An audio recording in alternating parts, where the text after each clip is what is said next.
அனைவருக்கும் இனிய வணக்கம். இந்த பதிவு எதுக்காகன்னு பார்த்தீங்கன்னா, உலகம் உன் கையில் என்ற திட்டத்தை தமிழக அரசு அறிவித்துள்ளது. இந்த திட்டத்தில் அனைத்து அரசு கல்லூரியில் பயிலக்கூடிய இறுதி ஆண்டு மாணவர்களுக்கு இலவச மடிக்கணினி வழங்கப்படும் என்று மாண்புமிகு தமிழ்நாடு முதல்வர் அறிவித்தார். ஆனால் இந்த திட்டத்தில் பாகுபாடு பார்த்து வழங்கப்பட்டுள்ளது. எப்படி சொல்றேன்னு பார்த்தீங்கன்னா, நல்லா கவனிங்க.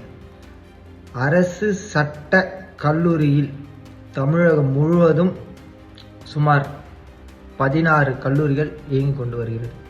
இந்த கல்லூரிகளில் 2 முறையாக சேர்க்கைகள் நடைபெறுகிறது. அதாவது சட்ட பயிலக்கூடிய மாணவர்கள் 5 ஆண்டு மற்றும் 3 ஆண்டு என்ற விதியில் சேர்க்கைகள் நடைபெறுகிறது.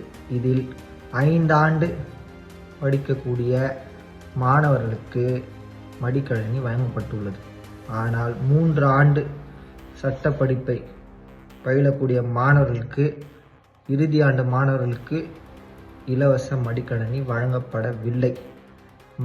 உலகம் உன் கையில் என்று தமிழக அரசு முதல்வர் அறிவித்து, ஆனால் இன்று அரசு சட்டக்கல்லூரியில் 3 ஆண்டு பயிலக்கூடிய இறுதி ஆண்டு மாணவர்களின் கையில் வெறும் கையாக மட்டுமே இருக்கின்றது.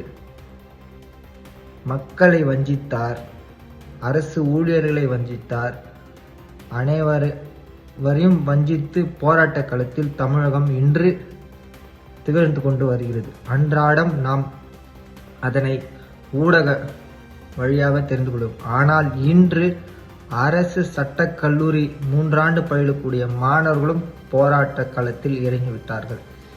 மக்களை வஞ்சித்து இப்போது மாணவர்களையும் வஞ்சனை செய்கிற அரசாக மாறிவிட்டது இந்த அரசு.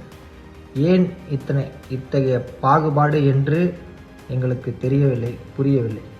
ஆனால் மக்களாகிய அனைவரும் நன்கு புரிந்து கொள்ள வேண்டும். அனைத்திந்திய அண்ணா திராவிட முன்னேற்ற கழக ஆட்சியில் 12ஆம் வகுப்பு படிக்கக்கூடிய அனைத்து மாணவர்களுக்கும், அரசு பள்ளியில் பயிலக்கூடிய மாணவர்களுக்கு மடிக்கணினி வழங்கப்பட்டது. ஆனால் இந்த அரசு இப்பொழுது மாணவர்களை வஞ்சித்து போராட்ட களத்தில் இறக்கியுள்ளார். இது எவ்விடத்திலும் ஏற்புடையதாக இல்லை.